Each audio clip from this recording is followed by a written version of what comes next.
Hello guys, welcome back to be the topper. This is chapter 5 derivative. इससे पहले मैं तुम लोगों के लिए 4 चैप्टर्स 1 2 3 4 चारों का लास्ट टाइम रिवीजन बना चुकी हूँ। अगर तुम लोगों ने अभी तक उन वीडियोस को चेकआउट नहीं किया है तो उन वीडियोस को देख लो, तुम्हें बहुत ज़्यादा बेनिफिट होगा। और वीडियो को शुरू करने से पहले let me tell you about OSS one stop solution, जो कि मैंने तुम लोगों के लिए बनाया है। वन स्टॉप सोल्यूशन FMM की एक ऐसी सैम्पल पेपर, एक ऐसी बुकलेट, एक ऐसी बुक है जहाँ पे तुमको जितने भी एक्सपेक्टेड इंपॉर्टेंट PYQ, जितने भी क्वेश्चन इस बुक से आ सकते हैं, मैंने सारे तुम्हारे लिए वहाँ डाल दिए। अगर तुमने अभी तक कुछ भी नहीं पढ़ा है, इस सब्जेक्ट के बारे में कुछ भी आइडिया नहीं है, उसको ले लो, उसको पढ़ लो, एकदम मस्त नंबर आ जाएंगे। कोई टेंशन की बात नहीं है। पेपर देख के तुमको ऐसा लगेगा कि ये सब क्वेश्चन मुझे ऑलरेडी आते थे, मुझे ऑलरेडी पता थे। बस शर्त इतनी है कि तुम उसको पढ़ के जाना, ठीक है, अच्छे से पढ़ के जाना, बस इतनी है। ओके, अब हम चैप्टर 5 को शुरू करेंगे। चैप्टर 5 का नाम है डेरिवेटिव। तो ये डेरिवेटिव, अगर तुम लोगों ने ऑलरेडी के वीडियोस देखे हुए हैं, पहले के वीडियोस देखे हुए हैं, तो तुम्हें पता होगा कि मैंने डेरिवेटिव बताया था कि क्या होता है। डेरिवेटिव एक ऐसा प्रोडक्ट होता है जिसकी जो वैल्यू होती है वो अंडरलाइंग प्रोजेक्ट से निकलती है।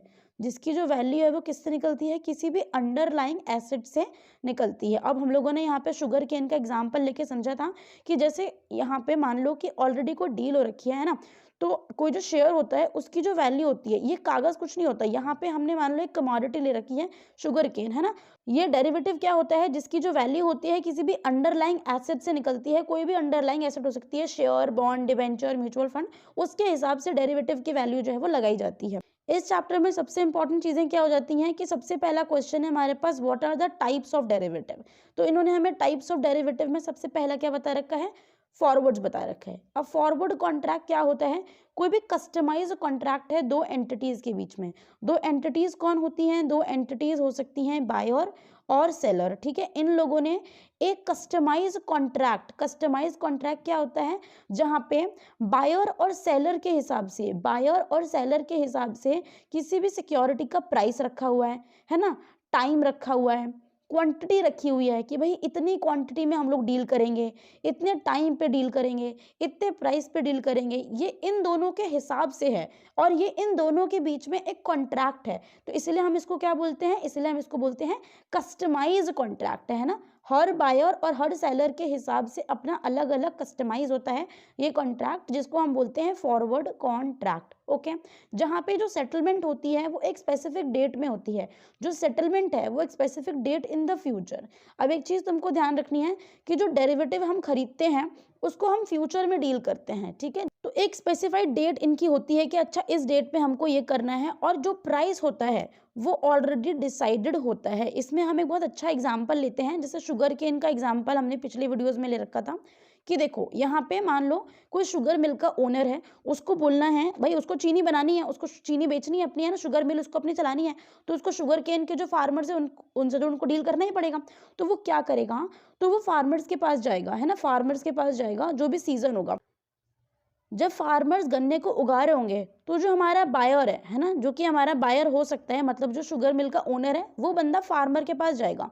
फार्मर से कहेगा देखो भाई मुझे इतनी क्वांटिटी पे, इतने प्राइस पे और 1 साल के बाद तुमसे इतना गन्ना खरीदना है, इतना क्विंटल गन्ना खरीदना है। तो इन दोनों के बीच में क्या हो गया है? इन दोनों के बीच में हो गया है एक कस्टमाइज्ड कॉन्ट्रैक्ट, जहां पे इन्होंने ऑलरेडी एक फ्यूचर की डेट डिसाइड कर ली है, एक प्री अग्रीड प्राइस पे आ चुके हैं, जो कि जो हमारा बायर है जो खरीदेगा उसने भी कह दिया अच्छा मैं इतने पे खरीद लूंगा, और जो सेलर है उसने भी इतने पे कह दिया कि भाई इस प्राइस पे मान लो 2500 रुपये क्विंटल में बिकता है गन्ना। तो अब मुझे नहीं पता ये कितना प्राइस है एग्जाम्पल ले लो कि ये 2500 रुपये क्विंटल जो है वो हमारा गन्ना जो है वो बिक रहा है। अब नीचे क्या दे रखा है? नीचे है हमारा नेक्स्ट है फ्यूचर, ठीक है। फ्यूचर क्या होता है? फ्यूचर भी एक तरीके का एग्रीमेंट है जहाँ पे 2 पार्टीज होती हैं, एक बाय और एक सेल करने के लिए, है ना। एक अगर कोई बंदा बेच रहा है तो दूसरा बंदा खरीद रहा होगा, अगर कोई खरीद रहा है तो कोई दूसरा बंदा बेच ही रहा होगा, ऐसे होता है। तो एक जो फ्यूचर कॉन्ट्रैक्ट है वहां पर एक अग्रीमेंट होता है। क्या होता है? एक अग्रीमेंट होता है जहाँ पे 2 पार्टीज होती हैं बाय या सेल करने के लिए at a certain time in the future at a certain price. यहाँ पर भी एक यही चीज होती है कि आपका जो टाइम है वो आपने डिसाइड कर लिया है, यहाँ पर आपने जो प्राइस है वो डिसाइड कर लिया है। ये भी एक स्पेशल टाइप के फॉरवर्ड्स हैं और इसका मतलब क्या होता है, in the sense that former are standardized exchange traded contract such as futures of Nifty index. अब जो फॉरवर्ड्स है ना वो इतना स्टैंडर्डाइज नहीं होता, वो एक्सचेंज ट्रेडेड नहीं होता, वो थोड़ा सा इनफॉर्मल सा रहता है। पर जो फ्यूचर्स है वो फॉरवर्ड का पार्ट तो है, बट वो एक स्टैंडर्डाइज एक्सचेंज ट्रेडेड कॉन्ट्रैक्ट होता है जो एक्सचेंज पे ट्रेड किया जाता है।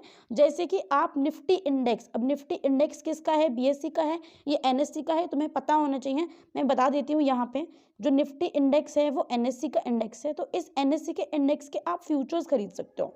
ओके, तो जो फ्यूचर है वो फॉरवर्ड का टाइप ही है, उसका पार्ट ही है, बट जो फ्यूचर होता है उसमें क्या डिफरेंस है कि वो एक स्टैंडर्डाइज एक्सचेंज ट्रेडेड कॉन्ट्रैक्ट है, मतलब एक्सचेंज पे उसको ट्रेड किया जाता है। Forwards are some types of, थोड़ा सा इनफॉर्मल हो जाता है। ओके, अब यहाँ पे आ जाते हैं नेक्स्ट ऑप्शन में। ऑप्शन क्या होता है, ऑप्शन इज अ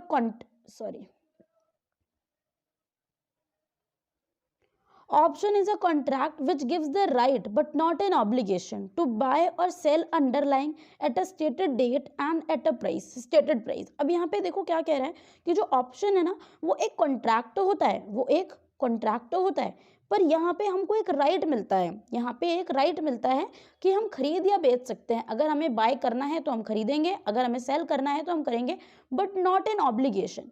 जो फ्यूचर फॉरवर्ड्स होते हैं उसमें एक तरीके का ऑब्लिगेशन होता है कि अच्छा अगर आपने कह दिया था कि आप खरीदोगे तो आप खरीदोगे ही, ठीक है। मान लो अब जैसे शुगर केन का एग्जाम्पल दिया मैंने, वो जो बायर था उसने बोला था कि मैं 2500 रुपये क्विंटल खरीदूंगा, बट अगले साल आउट ऑफ कुछ भी, मान लो कुछ भी अनप्रेसिडेंटेड सर्कमस्टांसेस हो गए, कुछ भी ऐसे सर्कमस्टांसेस हो गए जिसकी वजह से गन्ने का जो प्राइस है वो 1700 रुपये क्विंटल पे आ गया, बट उस बायर ने क्योंकि कह रखा था ऑलरेडी कि मेरे को, मैं तुमसे 2500 रुपये पे खरीद लूंगा, तो वो उससे 2500 रुपये पे ही खरीदेगा।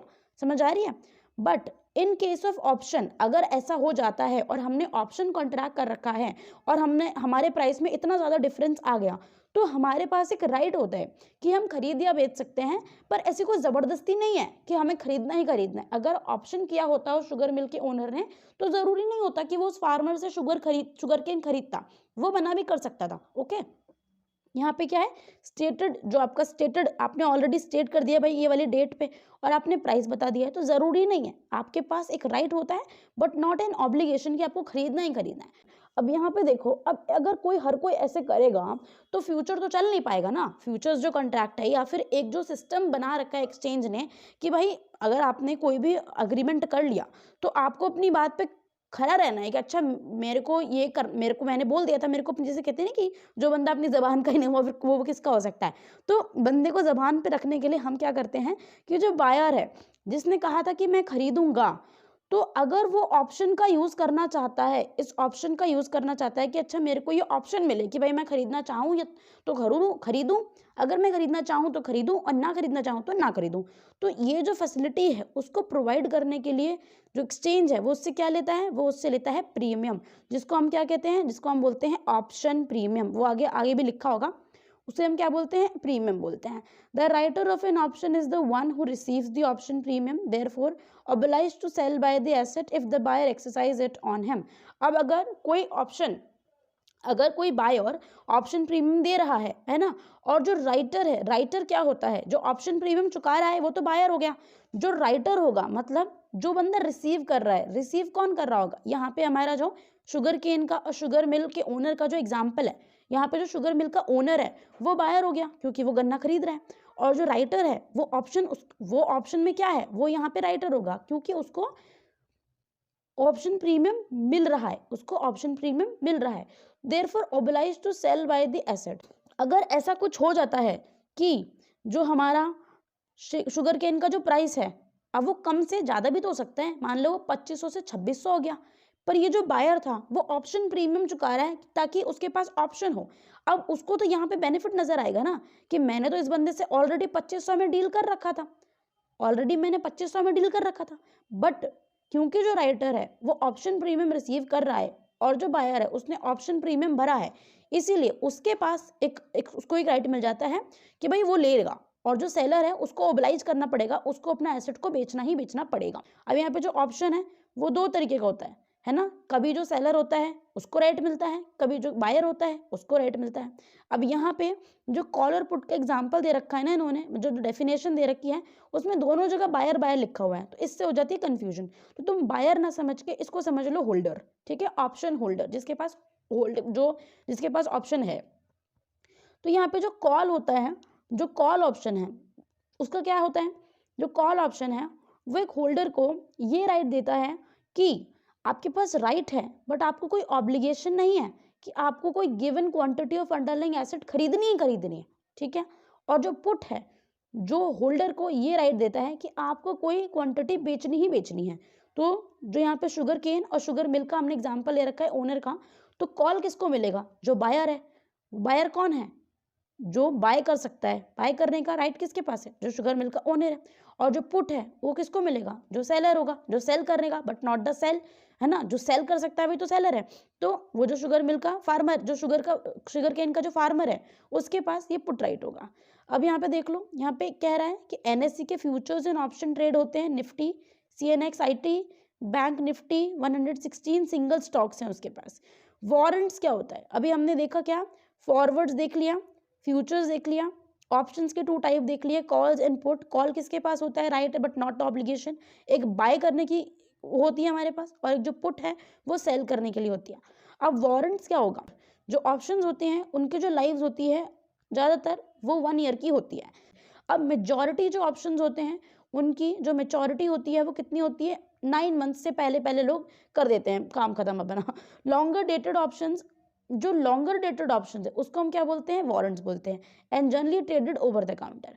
अब यहाँ पे देखो कि जो ऑप्शंस हैं वो डिफरेंट टाइप के होते हैं। इन्होंने आपको सबसे पहले क्या बताया कि जो ऑप्शंस हैं वो जनरली लोग 1 साल के लिए रखते हैं, बट मेजॉरिटी क्या होता है, मेजॉरिटी ऑप्शंस 9 मंथ्स के लिए रखे जाते हैं। तो अगर कोई ऑप्शन इससे भी ज़्यादा लंबे समय तक रखे जा रहे हैं तो उन ऑप्शंस को हम लोग कहते हैं वारंट्स। प्रीमियम की बात हम लोगों ने ऑलरेडी कर ली है कि प्रीमियम जो होता है वो अपफ्रंट देना पड़ता है, पहले से देना पड़ता है। The premium is the price for acquiring the right to buy और सेल, है ना। प्रीमियम क्या है, आपको इसलिए आप चुका रहे हो ताकि आपको एक बाय करने का या खरीदने का जो राइट है वो मिल जाए। ये ऑप्शन क्या होता है हमने देख लिया था, it is a price paid by option buyer to option seller for acquiring the right to buy और सेल। ओके, जो ऑप्शन प्रीमियम होते हैं वो ऑलवेज अपफ्रंट पे किए जाते हैं, जो अग्रीमेंट है उसकी डेट से पहले पे करना पड़ता है।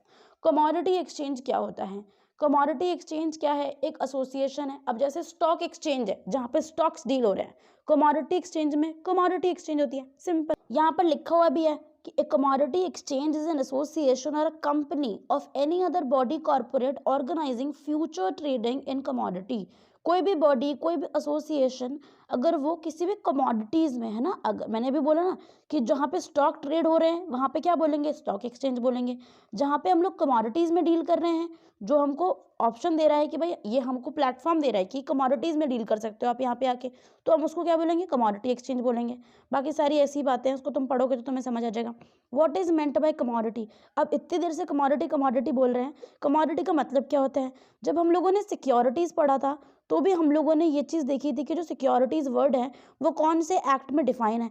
पर अब जब हम कमोडिटी पढ़ेंगे तो हम ये भी देखेंगे कि कमोडिटी किस, ये जो वर्ड है कमोडिटी, ये जो गुड्स होता है ये किस एक्ट में डिफाइन है। तो FCRA, forward contracts regulation act, forward contracts regulation act 1952 ये डिफाइन करता है गुड्स को। अब गुड्स इसने क्या बोला है, गुड्स, ये किन किन चीज़ों को गुड्स समझते हैं, every kind of movable property other than actionable claims, money और सिक्योरिटीज। कोई भी एक्शनेबल क्लेम, मनी या सिक्योरिटी को छोड़ के जितनी भी मूवेबल प्रॉपर्टीज हैं जिसको भी आप मूव कर सकते हो, ठीक है, वो सब गुड्स में आ जाएंगी।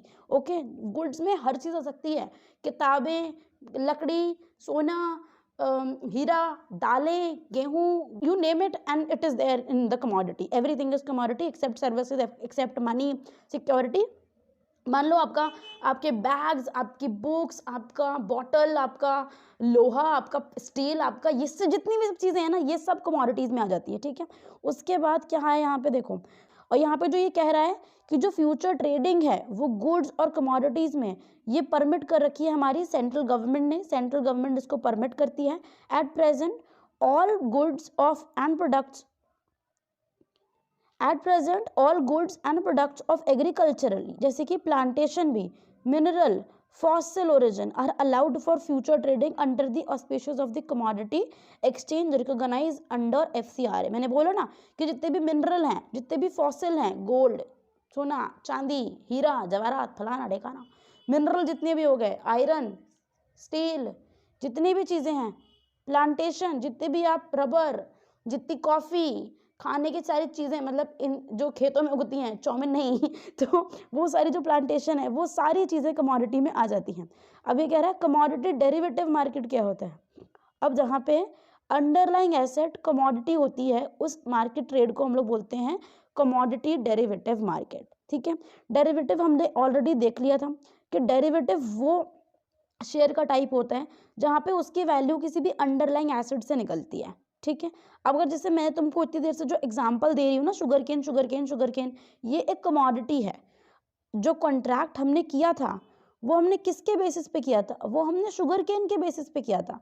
यहाँ पे हम लोग किसका वैल्यू लगा रहे थे, इस पर्चे का वैल्यू नहीं था। वो जो मैं बोल रही हूँ तेरे से 2500, 1700, 2600, ये सब जो मैं बोल रही हूँ इतनी देर से, अगर किसी को हिंदी में समझ में नहीं आ रहा तो 2500, 2600, 2700, 1700, ये सब मैं प्राइसेस जो इतनी देर से बोल रही हूँ, these are the prices of sugar canes. ये कोई इस कॉन्ट्रैक्ट के प्राइसेस नहीं है। तो यहाँ पे जो अंडरलाइंग एसेट है वो क्या है, वो एक कमोडिटी है, वो एक कमोडिटी है। कमोडिटी वो क्या है, वो है कमोडिटी हमारी शुगर केन। जितना मीठा बात आज इस वीडियो में हुआ है ना शुगर केन, उतना किसी वीडियो में नहीं हुआ होगा। ओके, तो शुगर केन के अलावा भी होती है यार, इसे देखो, wheat, soya beans, rapeseed, cotton, precious metal like gold, silver, ये जितनी भी चीज़ें होती हैं ये सब होती हैं कमोडिटी। और अगर कोई भी डेरिवेटिव का ये अंडरलाइंग एसेट बन जाती है तो उस डेरिवेटिव को हम क्या बोलते हैं, कमोडिटी डेरिवेटिव मार्केट। अगर देखो, अगर तुम्हें ऐसा लग रहा है ना कि मैं बहुत कम समझा रही हूँ, तो यार इसमें बहुत ज़्यादा समझाने के लिए कुछ है नहीं, समझ आ रही है। मतलब ऐसा नहीं है कि मैं तुम्हें कोई चिट्ठा खोल के बताऊँ। अगर तुम्हें कोई भी डाउट आता है, कुछ भी प्रॉब्लम आती है, मुझे कॉमेंट में लिख देना, मैं तुमको हेल्प करूँगी। ज़्यादा बड़ा चैप्टर नहीं है, आई थिंक खत्म हो गया चैप्टर, ये छोटा सा पिद्दी सा चैप्टर है, हो जाएगा खत्म मामला इसका 2 मिनट में। अभी difference between commodity and financial derivative. अब फाइनेंशियल डेरिवेटिव क्या होता है, जहाँ पे हमारी डेरिवेटिव की अंडरलाइंग एसेट क्या होती है, कोई बॉन्ड है, कोई म्यूचुअल फंड है, कोई डिबेंचर है, कोई शेयर है, कोई सिक्योरिटी है ना, कोई डिफरेंट टाइप के शेयर्स होते हैं वो है। और कमोडिटी डेरिवेटिव क्या है, जिसकी अंडरलाइंग एसेट कौन सी है, कोई कमोडिटी है, जैसे कि वीट, जैसे कि चावल, जैसे कि गन्ना, जैसे कि फलाना। The basic concept of derivative contract remains the same. जो बेसिक चीज़ है ना डेरिवेटिव के बारे में, वो सेम ही रहती है। However there are some features which are very peculiar to be commodity market, है ना, क्योंकि अब देखो जो डेरिवेटिव है उसके जो बेसिक फीचर्स हैं वो सेम ही रहते हैं। बेसिक फीचर्स में ऐसा कुछ नहीं होता कि कोई डिफरेंस आ जाएगा। बस ये होता है कि हमारे जो अंडरलाइंग एसेट है, ये जो वर्ड मैं इतनी देर से बोल रही हूँ ना, ये तुम्हें लिखना ही लिखना है, ये डेरिवेटिव के लिए ही बनाया गया है। ये जो वर्ड है इस दुनिया में आया है डेरिवेटिव के लिए, ऐसे समझ लो तुम। अभी इतनी तुम्हारी जो लिमिटेड नॉलेज है अभी तक की, उसके हिसाब से समझ लो कि ये जो वर्ड है ये डेरिवेटिव से रिलेटेड ही है। ओके, तो जब भी डेरिवेटिव लिखोगे तो ये वर्ड तो मस्ट है। अगर ये नहीं लिखा तो फिर ऊपर वाला तुम्हें बचा सकता है कि नहीं, मैं इसका दावा नहीं कर सकती क्योंकि पता नहीं मुझे मेरी उनसे डील नहीं हुई इस मामले में। ठीक है, तो समझ लो। बट यहाँ पे कह रहा है कि कमोडिटी डेरिवेटिव मार्केट जो है उसके कुछ पिक्यूलियर फीचर्स होते हैं, जैसे कि in case of financial derivative अगर हम देखें तो मोस्ट ऑफ द कॉन्ट्रैक्ट जो होते हैं वो कैश सेटल्ड होते हैं। जो फाइनेंशियल डेरिवेटिव होता है उसमें आप कैश से सेटल करते हो मामला कि भाई लाओ पैसे लाओ, है ना। पर यहाँ पे हम लोग क्या करते हैं, हम लोग, हमारे पास फिजिकल चीज़ें होती हैं। Even in the case of physical settlement अगर हम फाइनेंशियली की बात करें तो फाइनेंशियल एसेट्स उतने बल्कि नहीं होते। ये जो कमोडिटी मार्केट है और फाइनेंशियल डेरिवेटिव मार्केट है, इसका डिफरेंस मैंने अपने वन स्टॉप सोल्यूशन में तुमको बहुत अच्छे से दे रखा है, तुम वहाँ से देख सकते हो। ये एक बुक बन गई है इसे बनाते बनाते, तो बहुत अच्छे से वहाँ पे मैंने दे रखा है टाइपुलर फॉर्म में, तुम्हें मज़ा आ जाएगा देख के। तो यहाँ पे भी देख लो, फाइनेंशियल एसेट जो होती है वो उतनी बल्कि नहीं होती, पर अगर हम कमोडिटी में डील करें तो वो काफ़ी बल्कि मामला हो जाता है ना। Due to the bulky nature of underlying asset, physical settlement in commodity derivative creates the need for warehousing की जरूरत नहीं पड़ती, है ना। फाइनेंशियल एसेट जो होते हैं वहाँ पे वेयर हाउसिंग की जरूरत नहीं पड़ती, कमोडिटी मार्केट में वेयर हाउस की जरूरत पड़ती है। सिमिलरली अगर हम यहाँ पे देखें, जो फाइनेंशियल अंडरलाइंग्स जो होती हैं एसेट हमारी, उसमें क्वालिटी एसेट कुछ नहीं होती है। मतलब क्या मतलब, आपको कोई चीज़ दिख भी नहीं रही है, हम जब शेयर ऑनलाइन ट्रेड कर रहे होते हैं तो उसमें क्वालिटी कुछ नहीं होता, प्राइस क्वांटिटी। बट अगर हम कोई कमोडिटी खरीद रहे हैं, जो कमोडिटी मार्केट है वहाँ पे जो क्वालिटी है that is also a big thing, क्योंकि आपको अच्छी क्वालिटी के बिना तो मामला सभी खराब ही है। ओके, और उसके बाद यहाँ पे क्या लिखा है, in the case of commodity quality of asset underlying a contract can very at times. अगर अच्छी क्वालिटी नहीं है तो वो ट्रेड शायद ना भी हो पाए, है ना। तो हमको 3 चीज़ें पता चल गई हैं। मामला कैश में सेट होता है, यहाँ पे सेट होता है फाइनेंशियल एसेट्स के लिए, और यहाँ पे जो हमारे पास ये जो है वो गुड्स में, गुड्स हमारी ये लगती हैं, उसके बाद मामला हमारा सेट होता है। ये मैं मामला मामला क्यों बोले जा रही हूँ, तो मुझे समझ नहीं आ रहा है कौन सा मामला सेट करना है। यहाँ पे जो फाइनेंशियल है इसके लिए हमें वेयर हाउसिंग की ज़रूरत नहीं पड़ती, ओके। बट यहाँ पे जो कमोडिटी मार्केट है हमको यहाँ पे वेयर हाउसिंग की ज़रूरत पड़ती है। यहाँ पे जो क्वालिटी होती है, जो फाइनेंशियल डेरिवेटिव मार्केट होता है उसमें क्वालिटी मैटर नहीं करती, बट जो कमोडिटी मार्केट होता है उसमें क्वालिटी बहुत मैटर करती है, ठीक है। और ये बल्कि नहीं होता। दूसरी चीज़ कि जो फाइनेंशियल मार्केट होता है उसमें कुछ बल्कि जैसा नहीं होता। जो कमोडिटी मार्केट होता है वो उसमें कमोडिटी में डील कर रहे हैं, क्योंकि तो ये जो हमारी चीज़ें हैं जिसमें हम डील कर रहे हैं वो बल्कि होती हैं। तो दिस इज़ द डिफरेंस। अब ये चैप्टर हो गया, हाँ ये चैप्टर खत्म हो गया। सो यार आज के वीडियो के लिए सिर्फ इतना ही। तुम लोगों ने यहाँ तक चैप्टर का वीडियो देखा, thank you so much for watching this. और I am requesting you again and again कि अगर तुम लोगों ने अभी तक कुछ भी नहीं पढ़ा है तो वन स्टॉप सोल्यूशन ले लो, उससे तुमको बहुत फ़ायदा होगा। एंड मैं इसके फ़ायदे के बारे में क्या क्या होगा ये मैं अभी बहुत ज़्यादा बात नहीं कर रही हूँ, बिकॉज आई नो कि जब तुम पेपर दे के आओगे, जब तुम पेपर देखोगे ना, तो यू विल रियलाइज कि अच्छा ये सारे क्वेश्चन मैं ऑलरेडी देख कर आया हूँ, तो तुमको दिक्कत नहीं होगी। ये सब्जेक्ट ऐसा है जिसपे बच्चे इतना फोकस नहीं करते, इसीलिए मैंने तुम लोगों के लिए ये बनाया ताकि तुम इस पर फोकस करो। एक मतलब 50-60 पेज का एक पीडीएफ है, उसको अच्छे से पढ़ के चले जाओ। तुमको सारे क्वेश्चन आंसर की फॉर्म में दे दिया है मैंने मस्त। तो मैंने एक छोटा सा वीडियो भी बना रखा है, मैंने वहाँ पे उसके स्क्रीनशॉट लगा रखे हैं। कम्युनिटी पोस्ट में उसका लिंक है, डिस्क्रिप्शन में उसका लिंक है, तुम चेक कर सकते हो। एंड कोई भी प्रॉब्लम हो तुमको आ रही हो तो तुम मुझको मेल कर सकते हो, तुम मेल पे मुझसे बात कर लो, तुम्हें कोई प्रॉब्लम आ रही है उसको परचेज करने में। And thank you so much for watching, bye bye, love you.